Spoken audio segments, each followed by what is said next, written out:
సరే ఇలారా మనము యొక్క మధ్యాహ్న వేళలో ఆయన యొక్క మహాకృప చేత మీరు కూడా చక్కగా ఎండనబడి ఆయన ఆరాధించాలని ఆ పనులను కూడా పక్కన పెట్టి ఆయన సన్నిధికి వచ్చారు. చాలా సంతోషం. ఆయనకి మహిమ కలుగును గాక. హల్లెలూయా. చూడండి పరమగీతము 6వ అధ్యాయము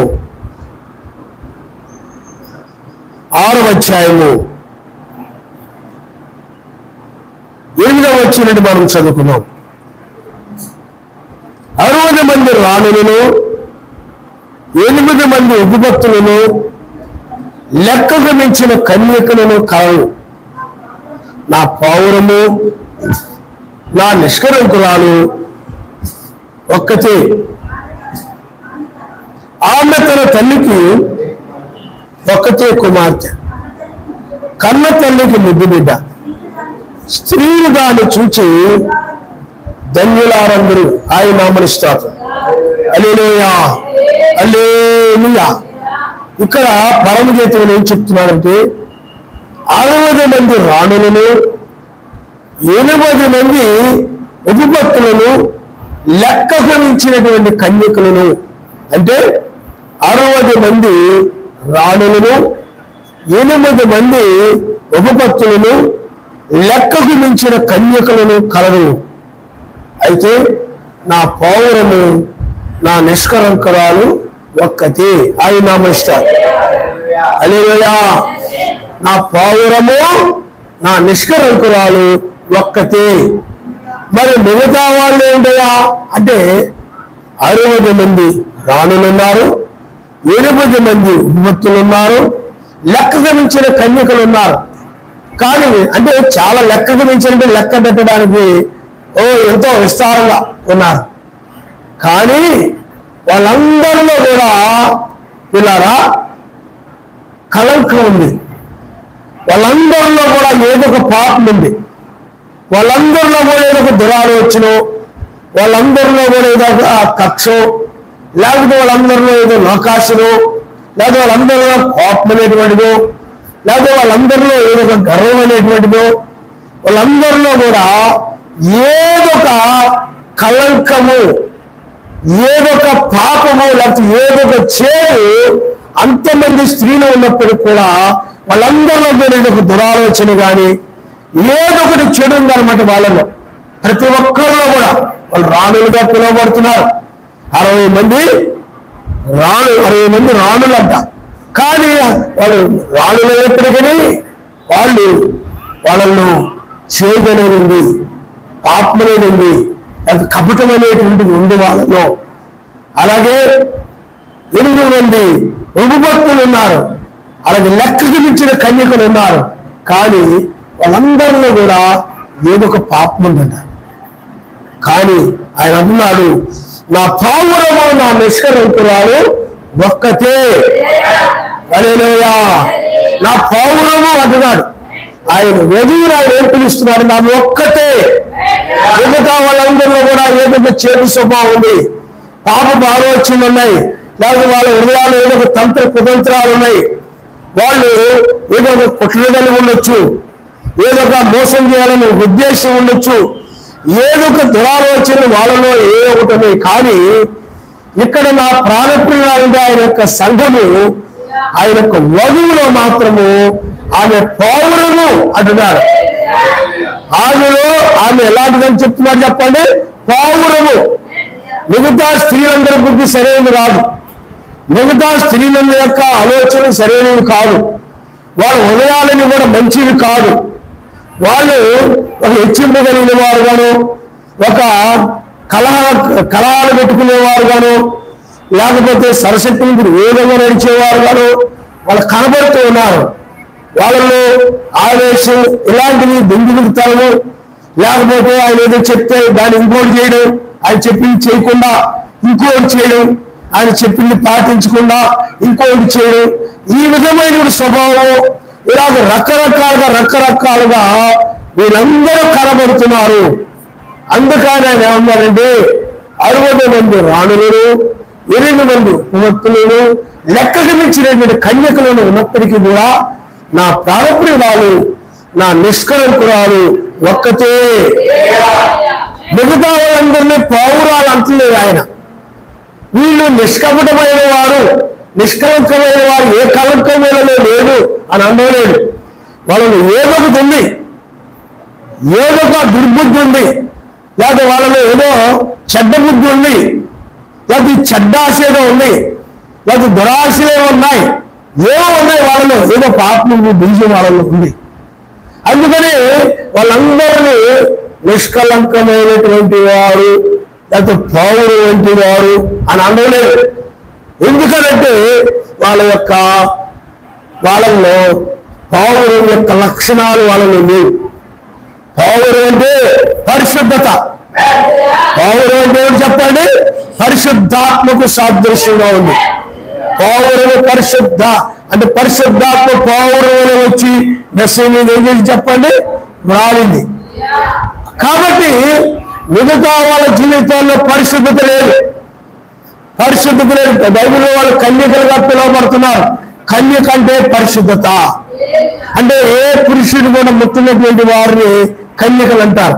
ఈనాడు చాలా మంది కన్యకలు అనబడినటువంటి వారు వివాహాలు కాకముందే ఏదో ఒక అబ్బాయిలతో లేకపోతే అబ్బాయిలతో ఏదో ఒక అపవిత్రమైన సంబంధాలు కలిగి ఉంటున్నారు, లేకపోతే ఏదో ఒక పాపంలో పడిపోయి ఉంటున్నారు, ఏదో ఒక ప్రేమలో పడిపోయి ఉంటున్నారు. ఈ విధంగా చాలా మంది కన్యకులు ఈ రోజుల్లో ఎలా ఉంటున్నారో ఆ రోజుల్లో కూడా కన్యకులు అనబడిన వారు పవిత్రత లేదు వాళ్ళలో. వాళ్ళ జీవితాలు పవిత్రమైనవిగా లేవు, కన్యకులని చెప్పడానికి లేదు. అందుకని వివాహం కాకపోయే ముందుగానే ఎవరొకరితో అక్రమ సంబంధాలు ఉన్నాయి చాలా మంది కన్యకలకి. అందువల్లే వాళ్ళు ఆ విధంగా పవిత్రత లేకుండా ఉంటున్నారు అన్నమాట. అలాగే రాణులు అనబడిన వారు ఉన్నారు. మరి పోతీఫరు భార్య రాణే, కానీ ఆమెను చూసినప్పుడు ఆమె వేరే ఆలోచన కలిగింది. ఆమె ఒక పవిత్రమైనటువంటి ఆమె ఒక రాణిగా లేదు. ఆమె ఆ భర్తకు సంబంధించింది మరలా ఏం చేస్తుందంటే యోసేపు మీద మనసు కలిగి ఉండాలి. ఇలాంటి వాళ్ళు అనమాట. సరైన వాళ్ళు కాదు వీళ్ళు. మీకు అదేగా సరైనటువంటి వాళ్ళు కాదు. రాణులుగా రాణులుగా పిలువబడుతూ ఉన్నారు, కన్యకలుగా పిలువబడుతూ ఉన్నారు. అలాగే మిగతా కొంతమంది 8 మంది ఉపపత్నులు. అంటే ఉపపత్నులు అంటే ఎవరు చెప్పండి? పత్ని. ఉపపత్ని అంటే ఇంకొక వేరే ఆవిడ. ఈ విధమైనటువంటి వారు అన్నమాట. ఇంపుడు వ్యక్తులు లాంటి ఉన్నారన్నమాట వాళ్ళు. ఎవరొకరు ఏం చేస్తారు చెప్పండి? ఒక భార్య కాకుండా ఎవరొకరు దాన్ని ఉంచుకుంటూ ఉంటుంటారు. ఇంపుడు వ్యక్తులు ఉంచుకుంటూ ఉంటుంటారు. ఎక్కడొకటి ఏదో ఊర్లో, ఏదో ఒక పేటలో, ఎక్కడో చోట అస్తమానం ఇల్లు వస్తూ ఉంటారు. కాబట్టి ఇలాగున్నారు. అందరూ జీవితాలు సరిగా లేవు. బైబిల్లో ప్రకారంగా మనం చూస్తే పౌరం అనేటువంటిది అది పూర్తిగా ఆయన నమ్మేటటువంటిది. పౌరం అనేటువంటిది ఆ మెస్సీని నమ్ముతాది, ఆ భర్తను నమ్ముతుంది తప్ప మెస్సీని రక్షకుని నమ్ముతుంది తప్ప ఎవరిని పడితే వాళ్ళని నమ్మేది కాదు. పౌరం ఉంటే ఇంటి యజమానిని నమ్ముతాడు, ఇంటిని నమ్ముకుంటున్నది. అంత మంచి లక్షణం పౌరంలో ఉంటుంది. ఆ పౌరంలో ఏ చేదు కూడా ఉండదు. అందుకనే ఆయన ఉన్నాడంటే నా పౌరము ఏమన్నాడు? నా పౌరము. అలాగే నీ జీవితంలో కూడా పౌరం జీవితంలో ఉండాలి. నువ్వు ఒక గొప్ప రాణిగా జీవించవచ్చు, మంచి కిరీటాలు పెట్టుకొని మెడలో అన్ని ధరించుకొని ఇలా గొప్పగా జీవించవచ్చు. ఉన్నతమైనటువంటి కోటల్లో, గొప్ప రాజభవనాల్లో, గొప్ప ఉన్నతమైన వాటిలోనూ నివసించవచ్చు. రాణివని ఖరీదైనటువంటి వస్త్రాలు ధరిస్తూ, ఖరీదైన నగలు వేసుకొని, ఖరీదైనటువంటి ఇంట్లో వస్తువులు కలిగి నువ్వు గొప్ప భవనంలో, రాజభవనంలో లక్షలాది రూపాయలు చేసే రాజభవనాలను నువ్వు నివసించవచ్చు. కానీ నీ జీవితంలో కనుక పవిత్రమైనదిగా లేనట్లయితే అది నువ్వు రాయని చెప్పుకోవడానికి ఏమీ ఉపయోగం లేదు. ఉపపత్నులు కూడా అలాగే ఉంటారు. ఉపపత్నులు అంటే ఎవరు చెప్పండి? అలాగే కన్యకలు అనబడినటువంటి వారు. బైబిల్లో మనం మరియను కనుక మనం చూసినట్లయితే ఆమె ఏ పురుషుని కూడా ఎరగనటువంటిగా ఉంది. ఆమె ఏ పురుషుని కూడా ఎరగదు. ఇప్పుడు చాలా మంది కన్యకలైన పిల్లలు ఏం చేస్తారని చెప్పండి? స్కూళ్ళల్లో, కాలేజీల్లో ఏదో ఒక పురుషుడిని ఎరుగుంటున్నారు. వాళ్ళు పవిత్రత లేదు. ఇదిగో ఈ అమ్మాయి పవిత్రమైంది, ఇదిగో ఈ అమ్మాయి పవిత్రమైంది అని చెప్పడానికి వీలు లేనటువంటిది. ఎందుకంటే వాళ్ళ హృదయాల్లో ఎవరు చోటిచ్చుంటున్నారు. ఏదో ఒక పురుషుడు వివాహం కాకుండా ఏదో ఒక పురుషుడికి ఏం చేస్తారని చెప్పిన వాళ్ళ హృదయాల్లో చోటిచ్చి వాళ్ళ గురించి ఆలోచిస్తూ వాళ్ళ గురించి బాధపడుతూ ఆ విధంగా కన్యకలుగా ఉంటున్నది. ఇలా అదే కనుక మనం చూసినట్లయితే ఆ మరియా ఆమె ఒక పౌరువలే ఉందన్నమాట. ఆమెలో ఏ పాపము కూడా లేదు. ఆమె ఒక కన్యక. ఆమె ఏ పురుషుణ్ణి కూడా అయితే యేసు కొరకు ఆమె ప్రదానం చేయబడి ఉంది. ఈ రోజుల్లో వివాహం కాకముందు ఏం చేస్తారు? ప్రదానం చేస్తారు. ఆ ప్రదానం చేసిన వెంటనే ఇంకా పెళ్ళైపోయినట్టుగానే ఇక తిరిగేస్తున్నారు అనమాట. బండ్ల మీద, ఊళ్ళ మీద, పార్కులకి, బీచ్లకి వెళ్ళిపోవడం, తిరుగుతూ ఉంటారన్నమాట. ఏమా అంటే ప్రధానమైపోయింది. పూర్వమైనట్లయితే వివాహం అయ్యే వారు కూడా వాళ్ళిద్దరిని ఏం చేసేవారు చెప్పండి? దూరంగా ఉంచేవారు వివాహం అయ్యే వారు కూడా ఆ ప్రధానం తర్వాత. కానీ ఇప్పుడు ఆ మరీ కనుక మనం చూసినట్లయితే ఆ ప్రధానం కాకముందు ఎలాగైతే ఉందో ప్రధానమైన తర్వాత కూడా అలాగే ఉందన్నమాట. స్వచ్ఛంగా ఉంది. ఆమె జీవితంలో నీవు తొంగి చూసినట్లయితే ఆమె జీవితంలో ఎవ్వరూ కనబడరు. అందరూ ఆమె గురించి చెప్పుకునేవారు ఆమె ఒక కన్యక, ఆమె ఒక పవిత్రురాలు, ఆమె ఒక పౌరుడిని. అలాగే మీరు కాలేజీల్లో కానీ స్కూల్లో ఉంటున్నా కానీ మీ గురించి చాలా చెప్పుకోవాలి. ఎవరైనా కానీ ఏం చెప్పుకోవాలి చెప్పండి? ఆ అమ్మాయి అసలు పురుషులు వంకే చూడదు, అబ్బాయిని వంకే చూడదు, అబ్బాయిలతో ఏం మాట్లాడదు, చాలా పవిత్రంగా ఉంటుంది, అబ్బాయిలతో పాటు తిరగదు, మగరాయిలాగా అబ్బాయిలతో కబుర్లు ఆడుతూ మాట్లాడుతూ ఫోన్లలో అలాగే ఏమి ఉండదు. అలాంటి సాక్ష్యాన్ని సంపాదించుకోవాలి. కాబట్టి ఇక్కడ మరియ కనుక మనం చూసినట్లయితే మరియ యొక్క జీవితాన్ని మనం చూసినట్లయితే ఆమె జీవితము చాలా పవిత్రంగా ఉందన్నమాట. అందుకనే పవిత్రంగా ఉంది కాబట్టి మెస్సియా ఆమె ద్వారా భూమి మీద రావడానికి, సర్వశక్తుడు ఆమె ద్వారా భూమి మీదకి రావడానికి ఆయన ఇష్టపడ్డాడు. ఆయన ఇష్టం. ఎందుకంటే ఆ రోజుల్లో చాలా మంది స్త్రీలను చూశారు. సర్వశక్తివంతుడు ఎవరున్నారా? కన్యక లాంటి పవిత్రమైన స్త్రీలు ఎవరున్నారా అని చూసినప్పుడు ప్రతి అమ్మాయికి కూడా అక్రమంగా ఎవరొకరి సంబంధాలు కలిగి ఉంది. ప్రతి అమ్మాయి కూడా ఆ దేశంలో అప్పట్లో ప్రతి అమ్మాయి కూడా ఎవరొకరితోటి సంబంధాలు కలిగి ఉంది. బాయ్ ఫ్రెండ్ గాను లేకపోతే గర్ల్ ఫ్రెండ్ గా ఉందన్నమాట. ఎవరొకరికి గర్ల్ ఫ్రెండ్ గా, అమ్మాయి దగ్గరికి ఎవరొకరు బాయ్ ఫ్రెండ్ ఉంటున్నారు. ఇంకొక అమ్మాయి దగ్గరికి వెళ్తే ఇంకొక కన్యక దగ్గరికి వెళ్తే ఆ అమ్మాయికి కూడా గర్ల్ ఫ్రెండ్ ఉన్నాడు, ఆ బాయ్ ఫ్రెండ్ ఉన్నాడు. ఇంకొక అమ్మాయి దగ్గరికి వెళ్తే బాయ్ ఫ్రెండ్ ఉన్నాడు. అందరిని చూసినప్పుడు ఆ గాబు సర్వశక్తిమంతు చూసినప్పుడు ఎవరు కూడా ఆయనకి సరిపోలేదు. ఎవరు కూడా అందరి జీవితాల్లో ఎవరొకరు ఉంటున్నాడు. మీకు అర్థమైందా? ఎవరొకరు సహవాసాలు ఉంటున్నారు. మంచి అమ్మాయిలుగా కనపడలేదు ఎవరు కూడా. పవిత్రమైన అమ్మాయిలుగా ఎవరు కూడా కనపడలేదు. పవిత్రమైన సాక్ష్యం వెళ్ళిన వారికి లేరు. ఈ అమ్మాయి మంచి పవిత్రమైన కన్యక అని చెప్పడానికి ఇప్పుడు సెల్ ఫోన్లో వచ్చిన తర్వాత ఇంకా ఎక్కువ పాడైపోయాయి. ఆ రోజులు అవి లేవు.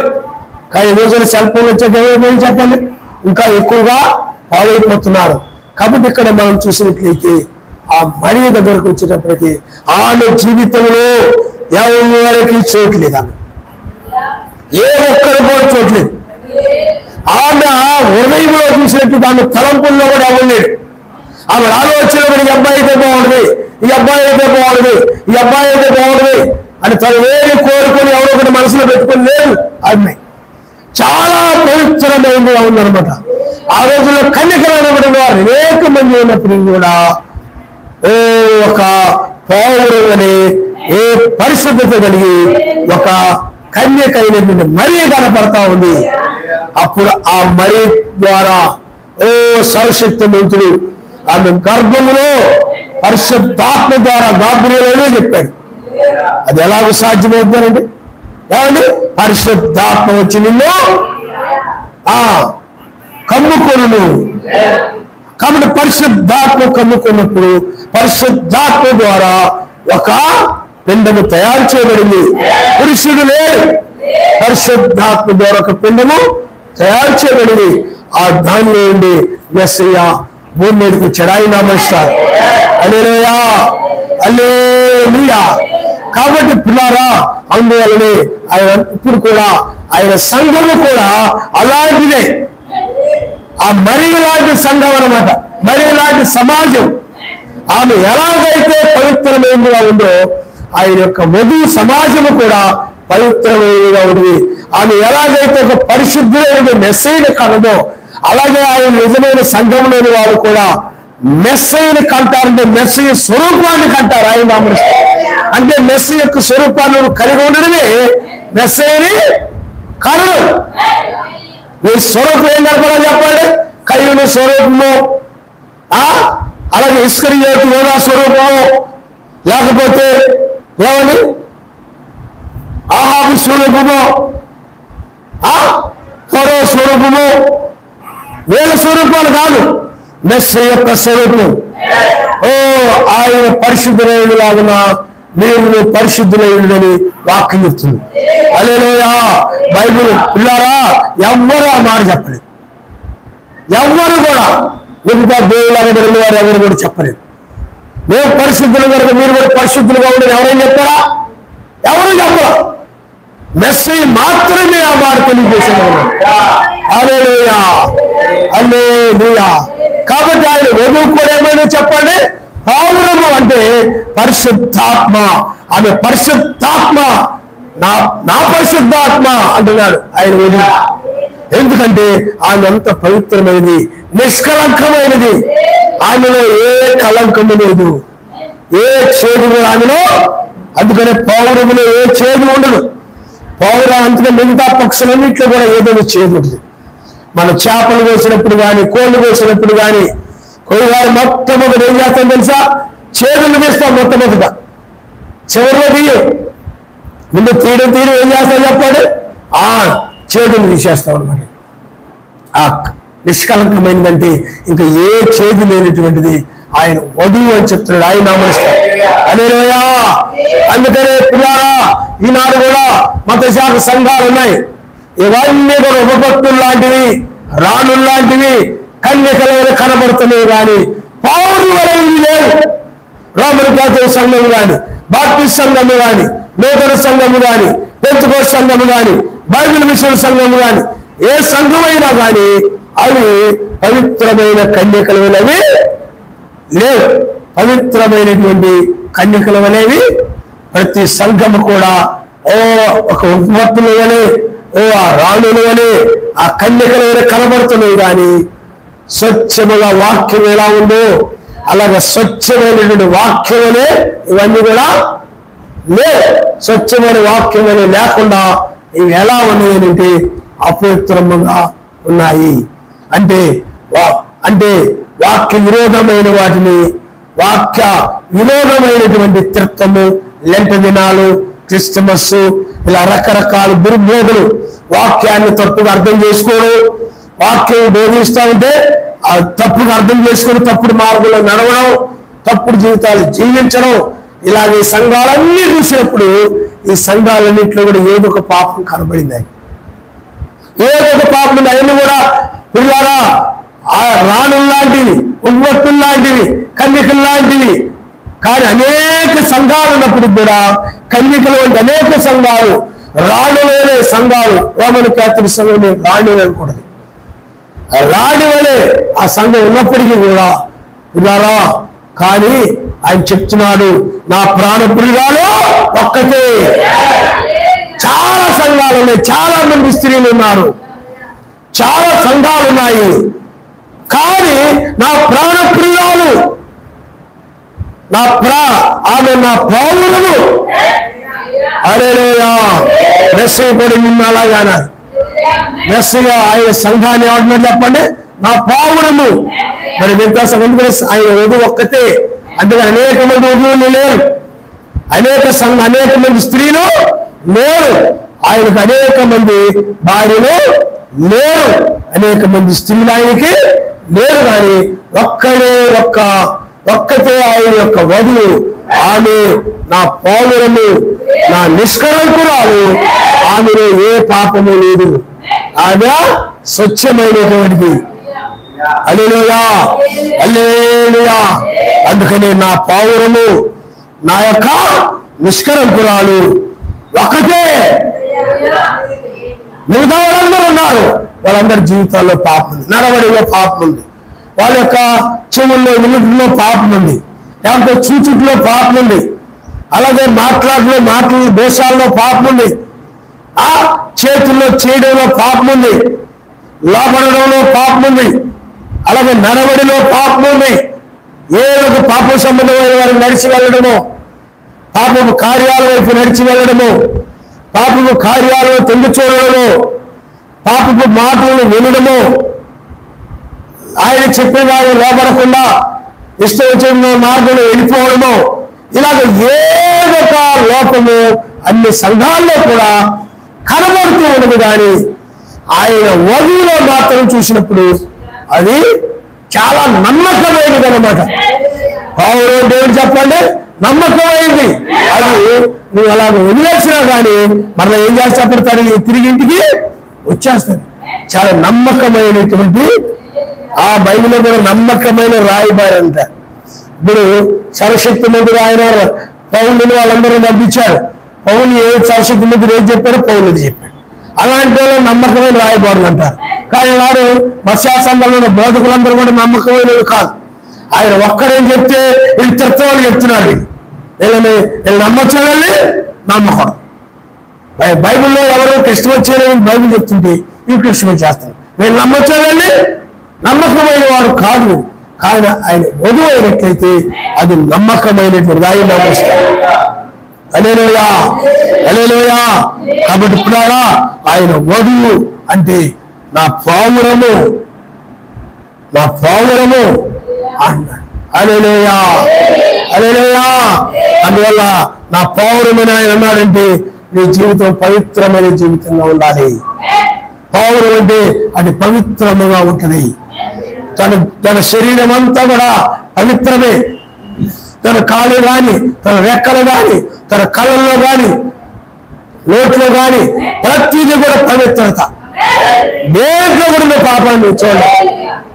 ప్రతి దానిలో కూడా అలాంటి స్త్రీల వలె ఉండాలి, అలాంటి పురుషుల వలె ఉండాలి. ఏ కళంకమో లేదు. ఇస్కరియోతీయుగా ఉన్నాడు.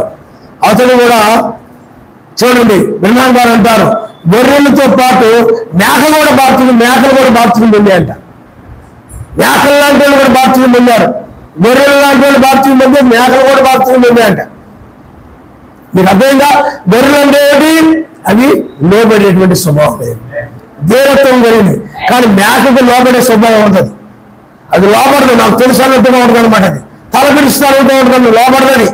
చాలా పొగరుగా అది ఉండాలి తప్ప లేని కూడా లోబడదు. ఆ ఇస్కరియోతు యోధ అతడు ఒక ఎలాంటి వాడు అంటే అతడు మేక లాంటి వాడు అనమాట.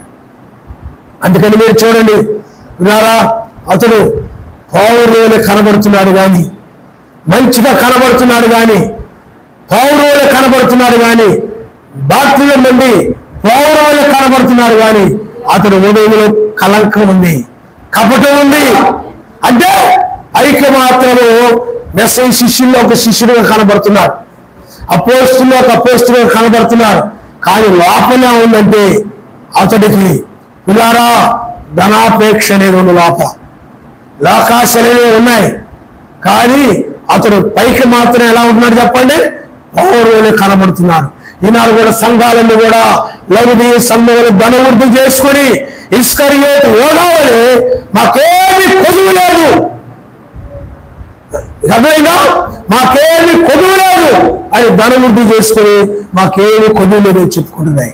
కానీ ఆనాడు చూడండి, మెస్సీ దగ్గరకు వచ్చినప్పుడు ఇస్కరియోతు ఎలా వచ్చాడంటే చాలా ప్రేమ కలిగిన వాడుగా వచ్చాడు మెస్సీ దగ్గరికి.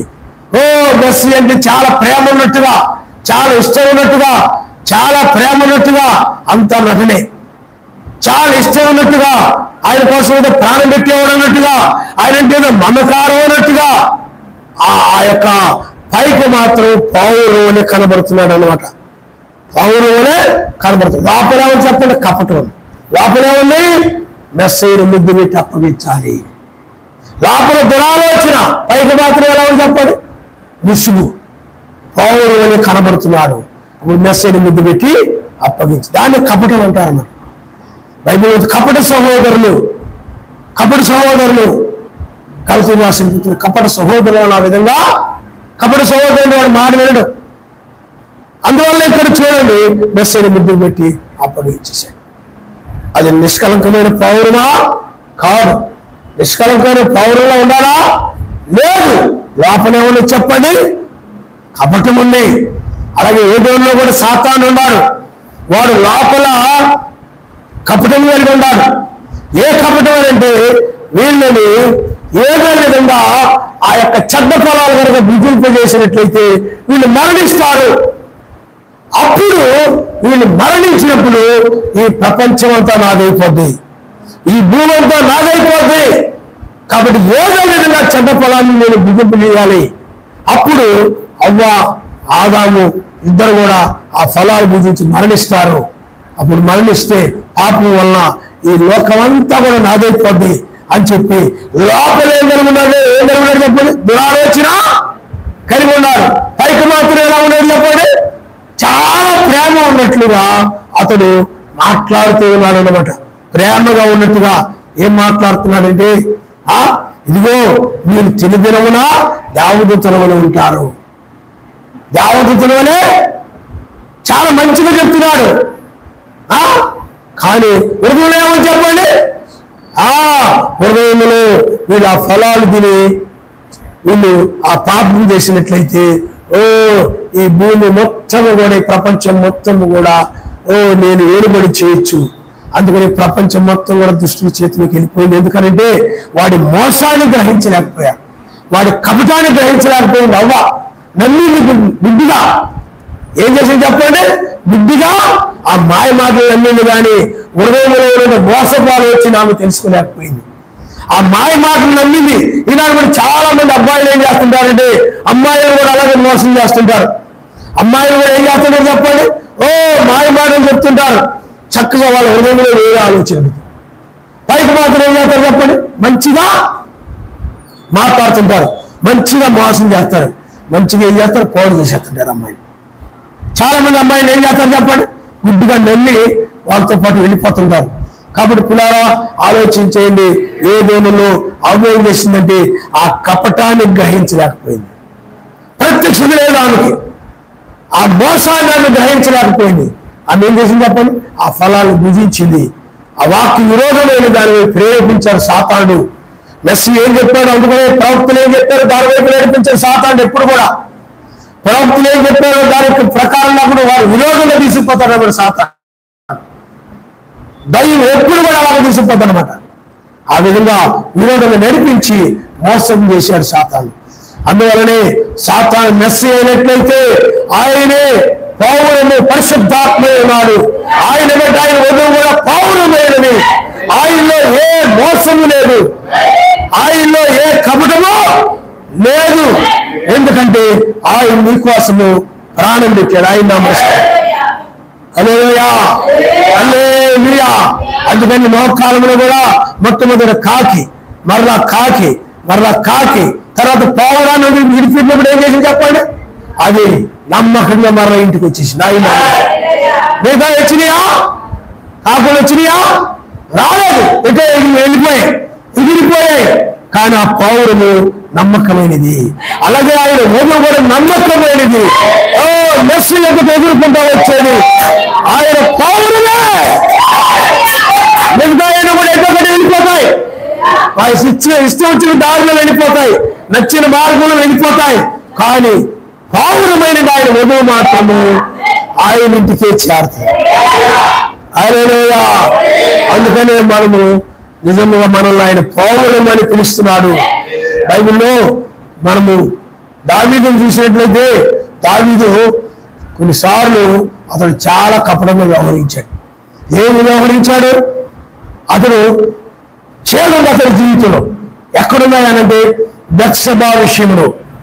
బెత్షెబా యొక్క భర్త ఏమండి అతడిని ఏం చేశాడు చెప్పండి? ఆ బెత్షెబా మీద మనసు కలిగి ఆ బెత్షెబాను ప్రేమిస్తూ ఆమెను సొంతం చేసుకోవడానికి ఏం చేశాడు చెప్పండి?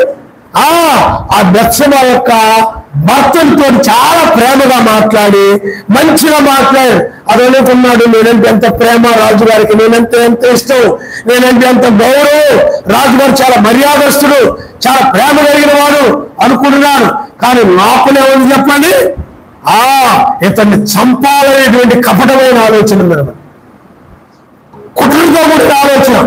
అయితే మాత్రం ఏం చేస్తాడు చెప్పండి?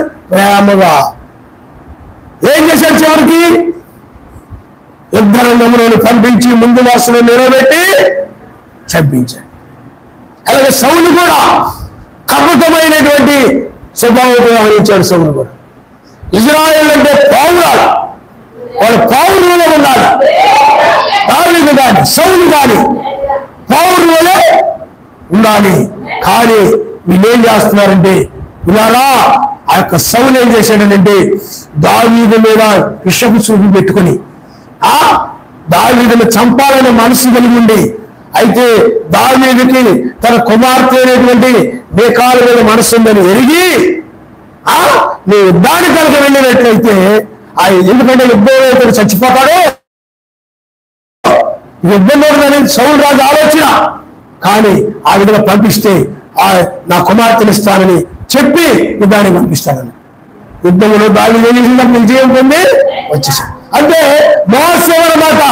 లోపలేమో దుష్టాలోచన కలిగి, లోపలేమో కీడు చేయాలని ఆలోచన కలిగి, లోపలేమో నాశనం చేయాలని ఆలోచన కలిగి, లోపలేమో మోసం చేయాలని ఆలోచన కలిగి, లోపలేమో దోచుకోవాలని ఆలోచన సాతానుడు కలిగి, తంత్రాలు లోపల కలిగి, పైకి మాత్రము చాలా ప్రేమ కలిగినట్లుగా తగ్గింపుగా ఏదో బెరపిల్లా కనబడటం, లేకపోతే ప్రేమ కలిగినట్లుగా ఉండడం, ఏదో కరెక్ట్ అన్నట్టుగా కనబడటం, నేను చాలా కరెక్ట్గా ఉంటానంటే కనబడటం, చాలా మర్యాదస్తులుగా కనబడటం, ఈ విధంగా రకరకాలుగా కనబడుతూ ఉంటారు. కానీ అది ఆయన వధువు కాదు, ఆయన వాడు కాదు. అది నిజమైన ఆయన వధువు అని అంటే హృదయంలో ఏది ఉంటుందో ఆ హృదయంలో పరిశుద్ధాత్మే, ఆమె జీవితము కూడా పౌరులు వలె ఉంటాయి. నా పౌరము ఏ కలంకము లేని యోసేపు ఉన్నాడు. పౌరానికి చక్కని ఛాయ అన్నమాట. యోసేపు జీవితంలో అసలు చేదు లేనే లేదు. అతని జీవితం ఎక్కడ కూడా అతని జీవితంలో నువ్వు చేదును కనుగొనలేదు. తన సహోదరుల విషయంలో ఎక్కడైనా కానీ మొహమెత్తి పెట్టుకొని ఉన్నాడా?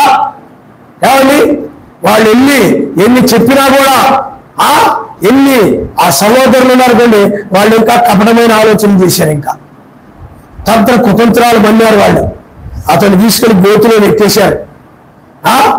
ఆ విధంగా రకరకాల. కానీ యోసేపు మాత్రము వాళ్ళు ఎన్ని ఇబ్బందులు పెట్టినా, ఎన్ని శ్రమలు పెట్టినా తన సహోదరుని ప్రేమిస్తూనే ఉన్నాడు. హల్లెలూయా. పౌరం అంటే ప్రేమకు సూచనగా ఉంది, పౌరం అంటే శాంతికి సూచనగా ఉంది. ఆ పౌరాన్ని దేశాల శాంతికి సూచనగా ఉపయోగిస్తాయి. పౌరం అంటే దానిలో ఏ కపటం అంటే ప్రేమ, నిష్కలంకమైన ప్రేమ, దానిలో ప్రేమ తప్ప మరి ఏమి ఉండదు. పౌరం. హల్లెలూయా, హల్లెలూయా. కాబట్టి నువ్వు కూడా ప్రేమ. బైబిల్ చెప్తుంది ఏ అపకారం మనసులో ఉంచుకున్నట్లయితే చేదు ఉన్నట్టే. కాబట్టి పిల్లారా, పౌరం అంటే అది ప్రేమ, అది పరిశుద్ధాత్మ అంటే ప్రేమ అనగా ఆయన ఆజ్ఞల ప్రకారం నడుచుది ప్రేమ. హల్లెలూయా, హల్లెలూయా. అందుకని వాక్యమును మాత్రమే గ్రహించగల పరిశుద్ధాత్మ కలిగిన వారు మాత్రమే ఈ వర్తమానాన్ని గ్రహించగలుగుతారు. పరిశుద్ధాత్మ లేని వారు వాక్యాన్ని అపార్థం చేసుకొని, అపార్థంగా తీసుకొని వాక్యాన్ని ఏం చేస్తారు? దారి తప్పిపోతారు వాళ్ళు. అందుకనే వాక్యం అందరికీ అర్థము కాదు. పరిశుద్ధాత్మ కలిగిన వారికి వాక్యము అర్థమవుతుందా? హల్లెలూయా.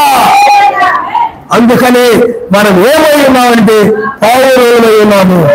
అందుకే నీ జీవితం ఎప్పుడు కూడా నిష్కపటమైనదిగా ఉండాలి.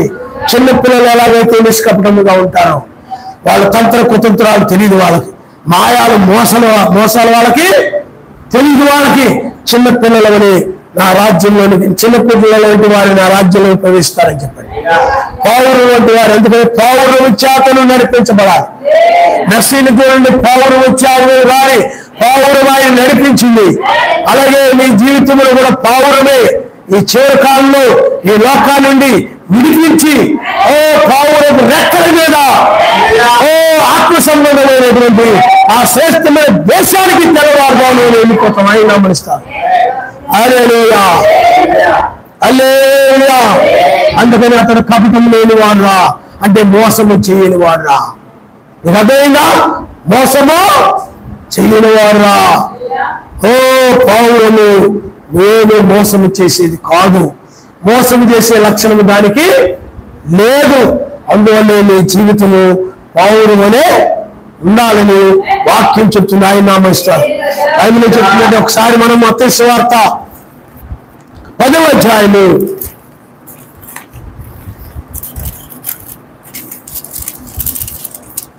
మత్తయి సువార్త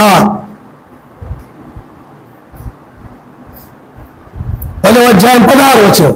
ఇదిగో తోడేళ్ల మధ్యకు గొర్రెలను పంపినట్లు నేను మిమ్మల్ని పంపుచున్నాను కనుక పాముల వలె వివేకులను పాముల వలె నిష్కపటులై ఉండి. చూడండి, తోడేళ్ల మధ్యకు గొర్రె పిల్లల పంపినట్టు గొర్రెలను పంపినట్టు నేను మిమ్మల్ని పంపుతున్నాను. తోడేళ్ల మధ్యకు తోడేళ్ళంటే అవి బలమైనవి, అవి తెలివైనవి. తంత్ర కుతంత్రాలు ఎలాగ హింసించాలి, ఎలా మోసం చేయాలో, ఎలాగా అన్ని తెలివితేటలు దానికి ఉంటాయి. ఎవరు ఎలా బాధ పెట్టాలో అన్ని దానికి తెలుసు. ఎలాగా చంపాలో అన్ని కూడా దానికి తెలివితేటలు ఉంటాయి. దానికి చాటుగా దొంగచాటుగా చాటుమాటులో ఏదో పొదచాటును దాక్కొని దొంగచాటుగా వచ్చి ఎలా దాడి చేసి తినేయాలో అన్ని తంత్రాలను కూడా తోడేళ్ళకి తెలుసు. కానీ గొర్రె అనేది ఎప్పుడు కూడా అమాయకమైంది, అమాయకమైన జీవి. అది నిస్సహాయమైంది. ఏదైనా వచ్చి ఎదురు పడిందనుకోండి, తోడేడు ఏమి చేయలేదని కేకలు పెట్టడం తప్ప, ప్రార్థన చేయడం తప్ప, అరవడం తప్ప ఎదురు కలవడలేదని. అది నిస్సహాయమైంది అనమాట. తనతో నిస్సహాయమైందంటే తనకు తానది సహాయం చేసుకునేది. అందుకని దానికి ఒక సహాయకుడు కావాలి, ఆయనే మెస్సయ్య. మనము కూడా గొర్రెలమై ఉన్నాము కాబట్టి మన గొర్రెలమైన మనం ఎలా ఉండాలంటున్నాడు? పౌరుల వలె నిష్కపటంగా ఉండాలి. గొర్రె ఎలా ఉంటుంది? పౌరులు దానికి కపటము తెలీదు, మోసం చేయడం తెలీదు, ఇలాగా చెప్పి ఇంకొక దెబ్బ కొట్టడం తెలీదు, హృదయాలు గాయపరచడం దానికి తెలీదు. అది పౌరులు అనేటువంటిది ఆ యొక్క గొర్రెలో మాత్రమే. గొర్రె స్వభావం ఏంటంటే పౌరుల యొక్క స్వభావం. గొర్రె పౌరుల చేత నేర్పించబడతారు. గొర్రె పౌరుల వల్ల తోడేల మధ్య అది నిష్కపటమైనది. అలాగే దీనులైనటువంటి వారు, తమ్ముడు తాను తగ్గించుకునేటువంటి వారు, తగ్గించుకునేటువంటి మెస్సి ఏం చెప్పారు దాన్ని చేస్తారు. తగ్గించుకునేవారు ప్రవక్తలు ఏం చెప్పారో, వర్తమానం ఏం చెప్పారో దాని ప్రకారం ఇచ్చేవాడు తగ్గింపు కలిగిన అహంకారం. తగ్గింపు లేనివాడు ఏం చేస్తాడు? అహంకారం కలిగిన వాడు ఒకటి చెప్తే దాన్ని ఇంకోటి చేస్తుంటాడు, ఒకటి చెప్తే దాన్ని ఇంకో ప్రకారం పోతా ఉంటాడు అనమాట. లోబడడు, తన ఇష్ట ప్రకారం వెళుతూ ఉంటాడు. అది పౌరులు కాదు, అది గొర్రె కాదు. గొర్రె ఎప్పుడు కూడా తగ్గింపు కలిగి కాబట్టి అది లోబడతాది. అంతేకాదు అది పౌరులు అనే నిష్కపటమైనటువంటిది.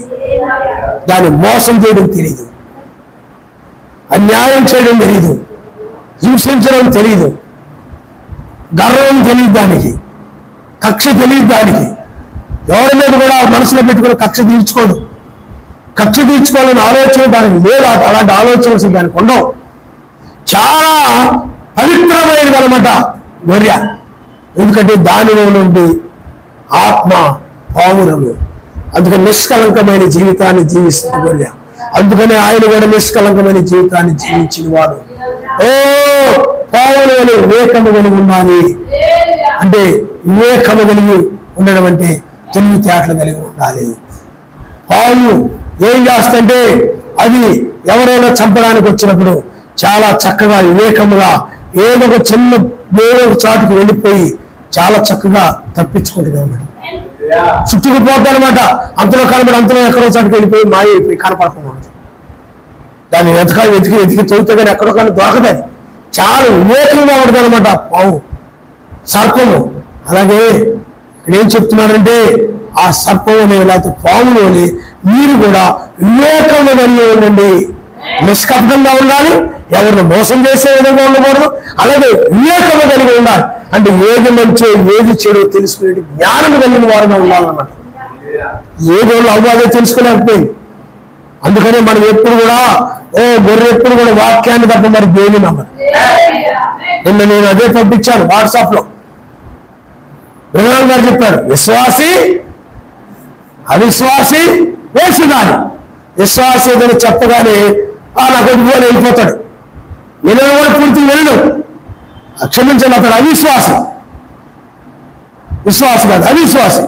విశ్వాసాన్ని కలిగిన వారు ఏం చేస్తారంటే వాక్యం చెప్పామనుకోండి, ఏదో చెప్పామనుకోండి ప్రశ్నించడు, దాన్ని పాటించుకుంటూ ప్రశ్నించడు. ఎందుకు ఏమిటి ఏం ప్రశ్నించడు, చెప్పింది చేయడు. గొర్రెది నమ్ముతుంది, అంటే కాపరిని నమ్ముతుంది, కాపరిని నమ్ముతుంది, ఇంకెవ్వరిని నమ్మదు. అది వాక్యాన్ని నమ్మేది ఆయన వధువు అనమాట.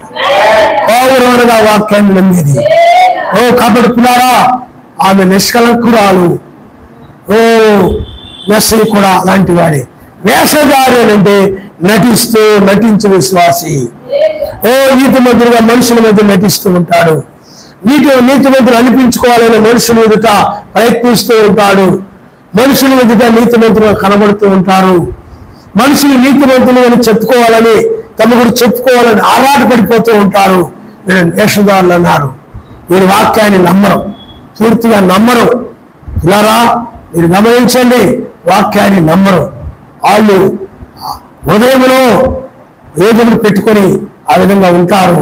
అదే బ్రహ్మం గారు అన్నాడు, వేషధారి హృదయంలో పెట్టుకుని ఏదో ఆపేక్ష పెట్టుకుని ఉంటాడు, ఏదో ఒక దురాలోచన పెట్టుకొని ఉంటాడు. హృదయంలో ఏదో ఒక తప్పులో ఏదో ఒకటి చెల్లించే మనసు ఉంది అతడికి. అందువల్ల ఏదో ఒక తప్పును హృదయంలో పెట్టుకొని ఉంటాడు అన్నమాట. అతను పెట్టుకొని ఉండి అవకాశం వచ్చినప్పుడు అంతా బ్రహ్మం గారు చెప్పి అవకాశం వచ్చినప్పుడు అతను ఏం చేస్తాడంటే ఆ తప్పు పెట్టుకొని నీ మీద దాడి చేసేస్తాడు. నీ మీద ఏదో తప్పు పెట్టుకొని అప్పుడు అసలు విశ్వరూపం చూపిస్తాడు అతను. తనంటే ఏమిటప్పుడు నీ కళ్ళంటే రక్తం వచ్చేలా చేస్తాడు అనమాట. అంత భయంకరంగా ఉంటాడు వేషధారి. అందువల్ల వేషధారి అంటే కపటమైన వాడు కాదు. అవిశ్వాసి వల్ల నీకు ప్రమాదం లేదు, తెలిసిపోతాడు. అవిశ్వాసి నమ్మనురా మనకి. కానీ వేషధారి అంటే నిజమైన క్రైస్తవులు నటిస్తూ నిన్ను అంటి పెట్టుకునే ఉంటాడనమాట, నీతోనే ఉంటుంటాడు అనమాట. కానీ ఎప్పటికప్పుడు అతను నీకేం చేస్తాడు చెప్పండి, హాని చేస్తాడు, దాడి చేస్తాడు. కాబట్టి అలాంటి కపట సహోదరుడు అని కపట సహోదరి అని నీ ఉండకూడదు ఆయన నామనిస్తారు. హల్లెలూయా. మెస్సీ వలె ఉండాలి. మెస్సీ నేను గోల్గా పెట్టుకో. మెస్సీ ఎలా ఉండాలి, నేను అలా ఉండాలి. మెస్సీ ఎలా నడిచాడు, నా జీవితంలో నాకు అదే గోల్ ఉంది. చాలా మంది క్రికెట్ ప్లేయర్ లా ఉండాలి, లేకపోతే అదే సినిమా హీరోయిన్ లా ఉండాలి, లేకపోతే ఆ సినిమా హీరోలా ఉండాలి, లేకపోతే ఆ యొక్క ముఖేష్ అంబానీ లాగా అవ్వాలి, లేకపోతే ఇంకొకరిలా కావాలి, వాళ్ళలాగా ఉండాలి, వీళ్ళలా ఉండాలి అనుకుంటారు చాలా మంది. ఎప్పుడు అలా అన్ని క్షణము కూడా మెస్సీ, నేను మెస్సీలోనే ఉండాలి. మెస్సీ ఎలా నడిచాడు, ఎలా కూర్చున్నాడు, ఎలా మాట్లాడాడు, ఎలా ఆయన ఏ విధంగా ఆయన ప్రేమ కలిగి ఉన్నాడు, ఎలా క్షమించాడు, ఎలా ఆయన హృదయంలో ఏ చెడుతనము లేకుండా ఇస్కరియోతు యూదాను కూడా ఆయన ఎలా ప్రేమించాడు, యోసేపు ఎలా ఉన్నాడు, యోసేపు జీవితంలో ఏ పాపము కూడా ఆ విధంగా నువ్వు నిష్కలంకమైన పౌరులనే ఉండాలి. ఆ బైబిల్లో ఉన్న పౌరాలను జ్ఞాపకం చేసుకో. ఆ పౌరులు వంటి వారికి పరలోక రాజ్యం ఇచ్చారు. ఈ కపటమైన వారికి, హృదయంలో కపటత్వం కలిగిన వారికి పరలోక రాజ్యంలో చోటు లేదు. పరలోక రాజ్యానికి ఏమి చోటు లేనే లేదు. జాగ్రత్తగా ఉండాల్సి అమ్మా. అందుకని లోకమంతా కూడా కపటముతో నిండిపోయింది, చాలా కపటముతో నిండిపోయింది. అందుకని లోకములు ఎవరు కూడా నమ్మలేకపోతున్నారు. లోకములు ఏ మనుషులు కూడా నమ్మే రోజులేవి కాదు. ఈ విషయంలో చాలా నమ్మకంగా కనపడతారు, ప్రేమగా కనపడతారు, ఆప్యాయంగా కనపడతారు. ఓ నువ్వంటే అనురాగ వారు కనపడతారు. నువ్వు ఏం చేస్తాడు? నిన్ను నమ్మించేస్తాడు. లోకంలో దొరుకుతున్నాయా? అనేక విషయాలు దొరుకుతున్నాయి. అందుకని కొనడానికి కానీ, వాళ్ళతో మాట్లాడడానికి కానీ ఎందుకు భయపడుతున్నారు మనుషులు చెప్పండి? మోసగాళ్ళు ఎక్కువైపోయారు కాబట్టి. కాబట్టి పిల్లరా, చాలా దారుణమైన పరిస్థితుల్లో మనం జీవిస్తున్నాం. అందువల్ల లోకం అంతా కూడా సంఘాలన్నీ కూడా పిల్లరా అవి కపటమైన సంఘాలు.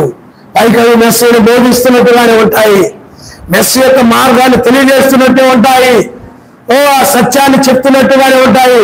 మాకు వాక్యం తెలుసు, మాకు వాటికి అర్థం తెలుసు అన్నట్టుగా అవి బోధిస్తూ ఉంటాయి. కానీ పిల్లారా, అవి కపటమైన బోధలు.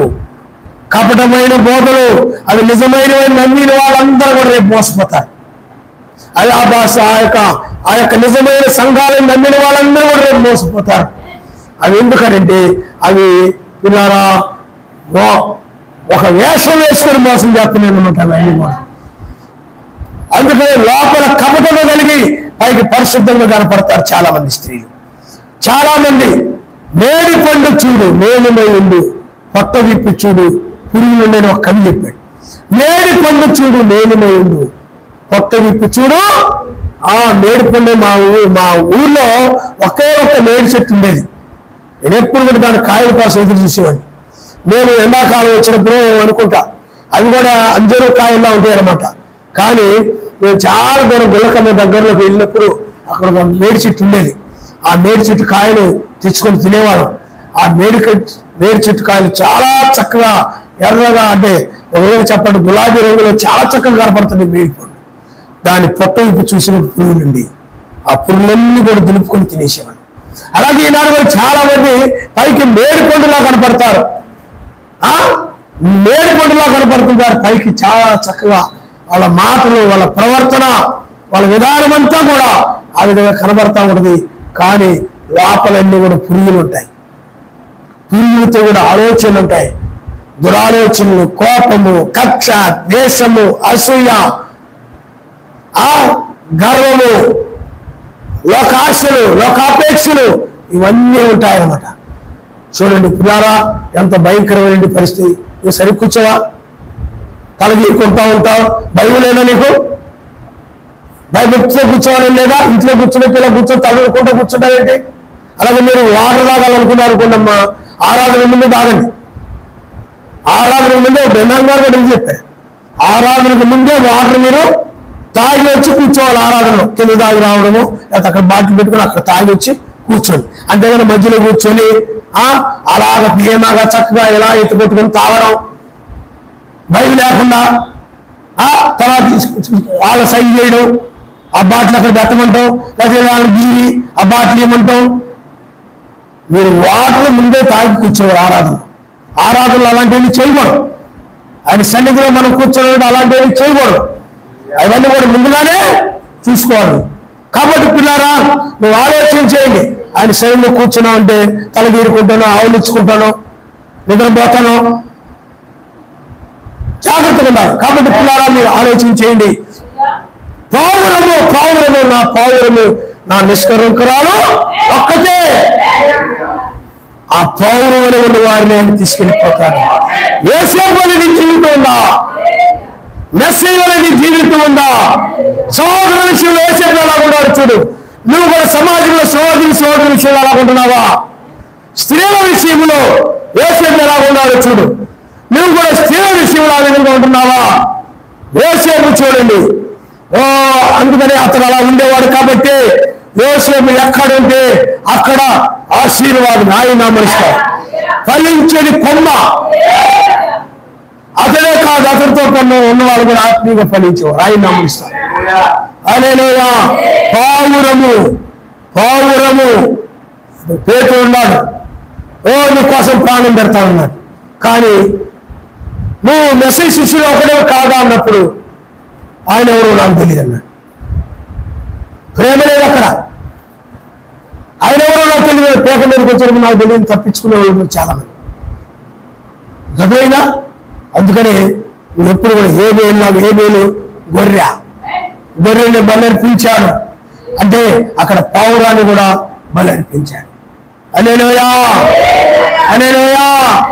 అందుకని ఏబేలు యొక్క జీవితంలో మనం చూసినట్లయితే పాపము లేదు ఏబేలు జీవితంలో, అదే కయ్యూను జీవితంలో పాపం ఉంది. సహోదరుని అతను సరిగా ప్రేమించలేని వారుగా ఉన్నాడు అర్థమైందా. కానీ ఏబేలు జీవితం దగ్గరకు వచ్చేటప్పటికి పాపము లేని జీవితం, ఏబేలు జీవితం పాపము లేదు. అలాగే ఆనోకు దగ్గరకు వచ్చేటప్పుడు సరస్వతిని నడిచి వెళ్ళిపోయారని మన బైబిల్లో మనం చదువుతుంటాము. కానీ వాళ్ళు పావులు అనే వెళ్ళారు. వాళ్ళు యోనానగా పేరు పావుడిని, యోనానగా అర్థం చెప్పండి, పావులమని అర్థం. కానీ అతని జీవితంలో మనం చూసినట్లయితే సర్వశక్తిమంతుని మాట వినకుండా ఒకటి చెప్తే ఇంకొక వైపు వెళ్ళింది వాడనమాట. కానీ అందుకనే అదంతా కూడా ఆయన ప్రణాళిక ప్రకారం జరిగింది. అది చాలా మంది యోనాను తప్పుపడుతూ ఉంటారు, విన్నాను అంటారు యోనాను తప్పుపడుతూ ఉంటారు. కానీ యోనాను తప్పుపడడానికి వీళ్ళు కారణం ఎందుకంటే ఆయన ప్రణాళిక. ఆ విధంగా అవిధేయుడుగా మాట వినవాడుగా ఆ విధంగా వెళుతూ ఉన్నాడు. కాబట్టి సర్వశక్తి మంత్రి ఏం చేశాడంటే అతన్ని తీసుకుని వెళ్ళి సముద్రంలో పడవేసేలాగా చేశాడు. 3 రాత్రులు సముద్రంలో ఉన్నాడు. తర్వాత మన బయట దిగబడ్డాడు. అది మెస్సైకి ఛాయగా ఉండి నిమిత్తమే యోనా జీవితంలో జరిగిందని చెప్పారు ఆయన. హల్లెలూయా. కాబట్టి పావురము చూడండి, యోనా జీవితంలో మారు మనసు పొందే జీవితం, పశ్చాత్తాపడే జీవితం ఉంది యోనాలో. అదేనా తన నిర్ణయాన్ని తను వెళ్ళే చెడ్డదారిని మార్చుకొని సర్వశక్తి మంత్రి మాటని విన్నాడు. అతను ఈనాడు చాలా మంది మూర్ఖులు అంటారు, వాళ్ళు ఏదనుకుంటే అదే వెళ్ళిపోతారు. అది ఇబ్బంది ఏందో. యోనా అలా ఉన్నాడా?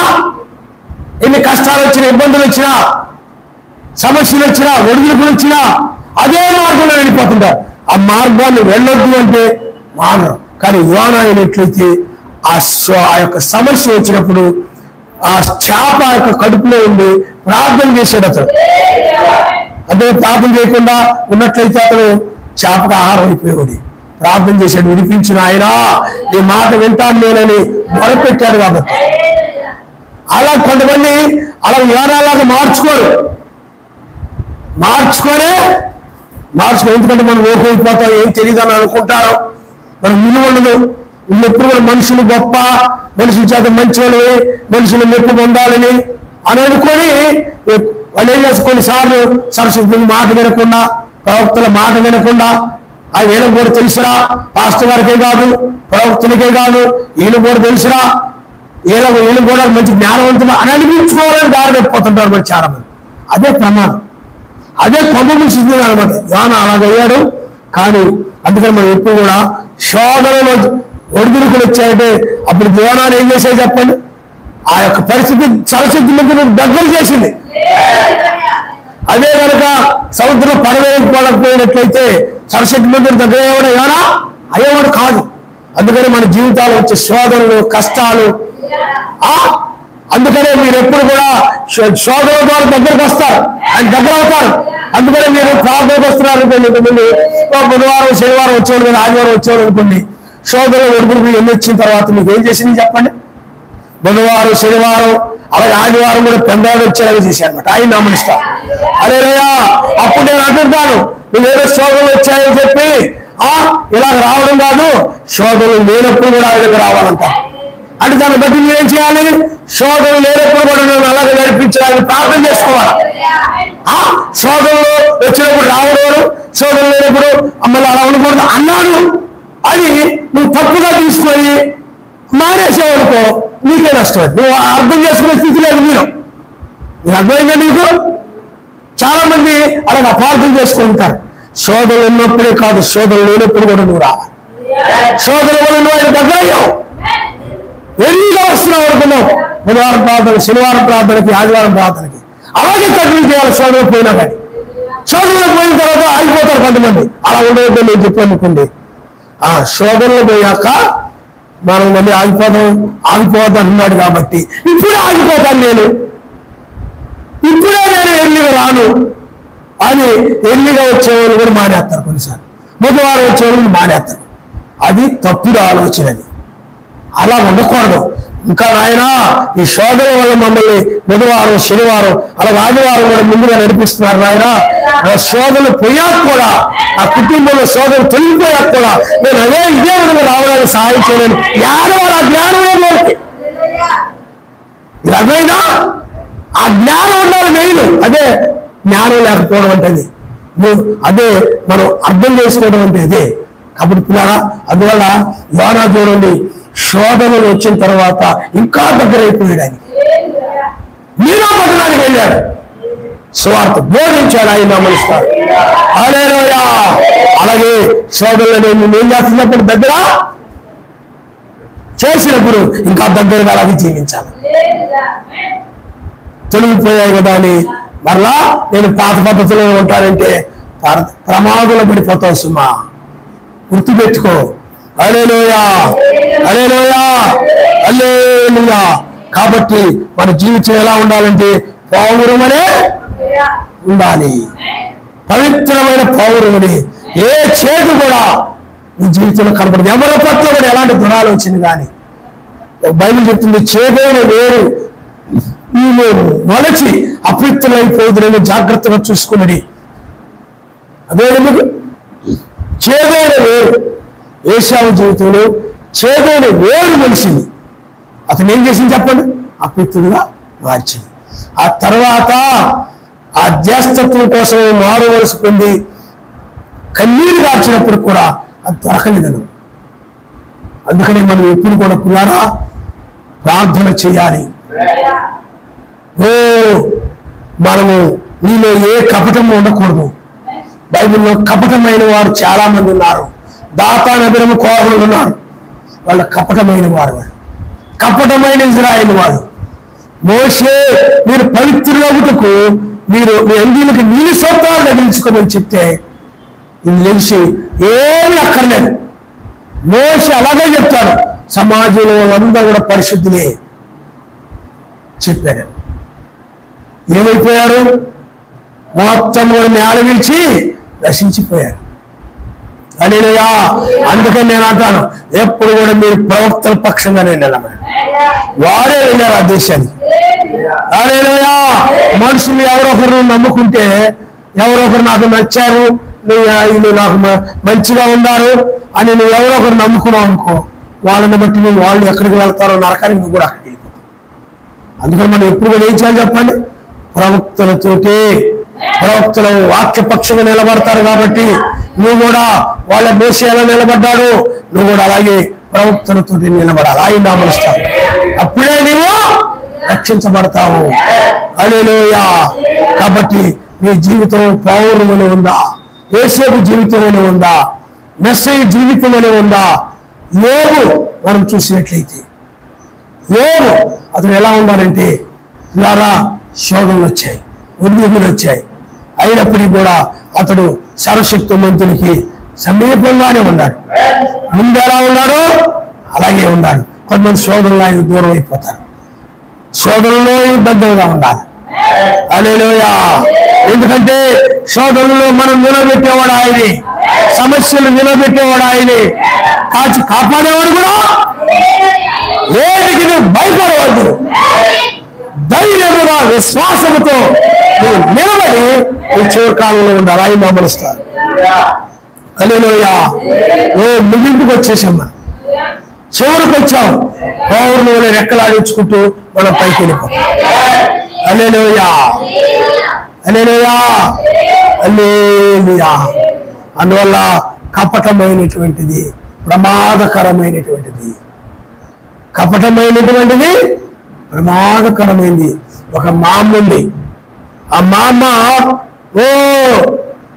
ఒక నడవలేకపోతుంది, బస్సు ఎక్కించమంటా ఉంది. ఆవిడ అడుక్కున్న ఆవిడ అనమాట. అతను కుర్రోడు ఏం చేశాడంటే ఆవిడ దగ్గర ఉన్నటువంటి ఆ యొక్క అడుక్కునే ఆవిడ కాబట్టి ఆవిడ దగ్గర ఏవే ఉన్నాయి అవన్నీ గమనించాడు. గమనించి అప్పుడు అతను ఏం చేశాడనంటే, మా అమ్మ రా నేను చిన్నగా బస్సు ఎక్కుతానని చెప్పి అలా నడిపించుకుని బస్సు తీసుకెళ్ళిపోయి మెల్లగా బస్సు ఎక్కిచ్చేసి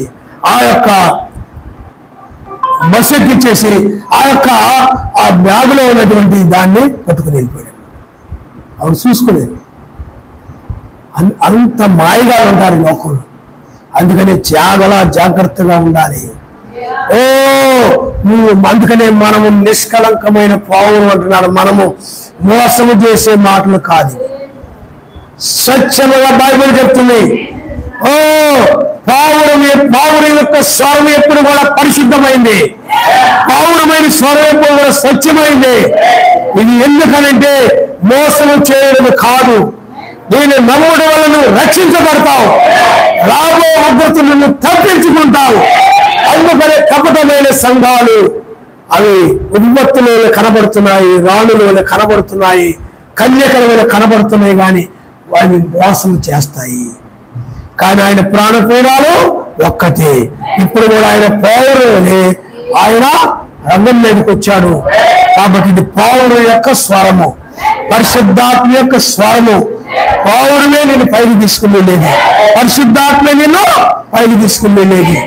ఎందుకనంటే రెబ్బకాని ఒంటిను పైకి ఇస్సాకు దగ్గర తీసుకుని వెళ్ళాయి.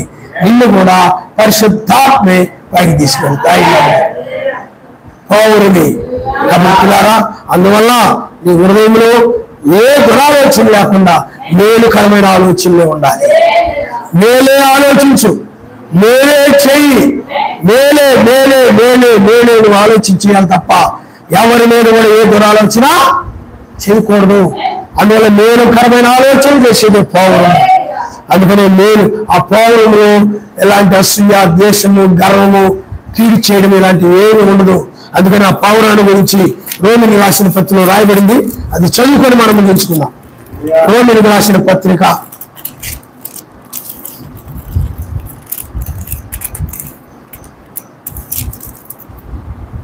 13వ అధ్యాయంలో వచ్చినది నాకు చాలా ఇష్టమైన వాక్యం అన్నమాట. ఇక్కడేమో చూడండి, ఒకరినొకరు ప్రేమించిన విషయంలో తప్ప మరి ఏమి ఎవరికి అచ్చేయవద్దు. నువ్వు ఒకరి విషయంలో ప్రేమ తప్ప ఏది కలగదు. మేలు చేయడం తప్ప వాళ్ళు ఎలాంటి వాళ్ళైనా ఏమైనా సరే, నువ్వు హాని చేసిన వారైనా, నువ్వు ద్వేషించిన వారైనా, నువ్వు నిందించిన వారైనా, నిన్ను లేకపోతే నిన్ను కుతంత్రాలు పన్నిన వారిని ఎలాంటి వాళ్ళైనా సరే నువ్వు ఏది మనసులో పెట్టుకోకుండా ప్రేమించడం. ఏదైనా అదేమి లేకుండా ఏ మనసులో పెట్టుకొని మాకు ఇలా అలా తిప్పుకుంటూ ఉన్నా ఉంటే నిన్ను ప్రేమ లేదు. పౌరు అలా ఉండదు, ప్రేమ.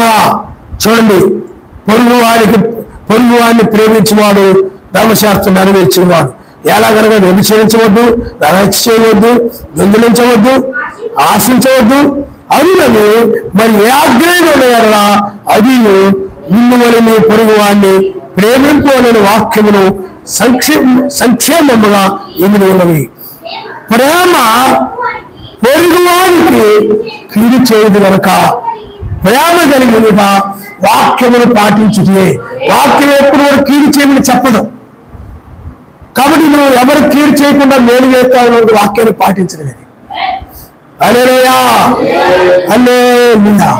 కాబట్టి నువ్వు ఆలోచన చేయి, ప్రేమ తప్ప ఏమీ కలిగి ఉండదు.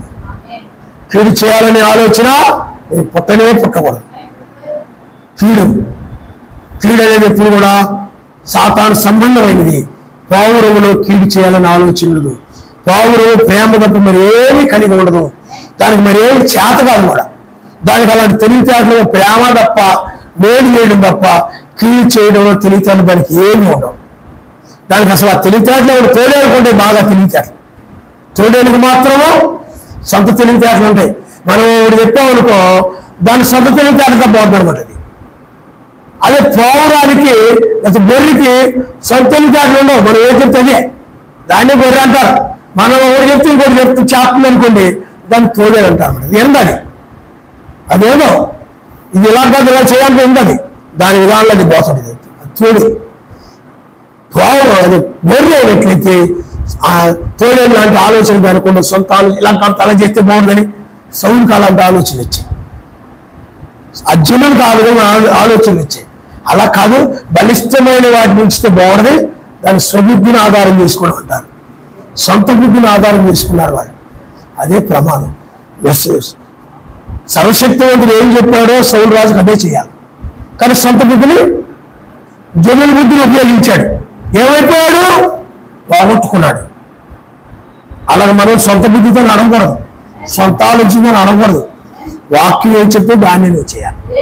తల ఉంచుకోండి, మనం ప్రార్థన చేసి అదే గౌరవం. హల్లెలూయా, హల్లెలూయా, హల్లెలూయా.